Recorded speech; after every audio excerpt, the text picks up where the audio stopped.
My name is Dr. Tzvi Tempelman. I'm the CTO at SolColdnen. Our company is an innovative material science startup company. We have developed a material, a thin film that comes similar to wallpaper that you can apply it to any surface under an open sky and it will passively cool down. So we produce our material using a machine process called roll-to-roll production. We use many mechanical parts, gears, pulleys, servos, tension controllers, to be able to uniformly move a web or membrane through the process and receive a final material.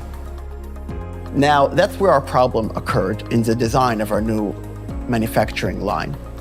The gear ratios were incorrect for a specific step of our process, not giving us enough moment to be able to control smooth web operation. Now, we're already producing material. We have clients, we have obligations, and we can't meet those obligations right now because I can't manufacture. We were thinking, brainstorming, how can we solve this?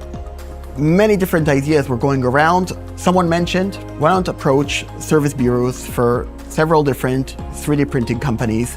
I was a little skeptical because, 3D parts, how strong can it be already? We're talking about a stainless steel gear. So I discussed with the service bureaus, I gave them all the information, they were very professional, and within a day, they already came back and told me, listen, we could use Stratasys ToughONE product, and it's gonna work. I have no other solution, nothing else to do, I need a temporary fix, give me the part. Within 24 hours, I had the part, we installed it into the line, and indeed, the part worked wonderfully. Now, this was a temporary solution until the manufacturer's stainless steel part was delivered to us, and we were able to replace it back instead of the 3D printed one. I changed my mind. The ToughONE material is a perfect quick fix whenever needed for any of my mechanical parts.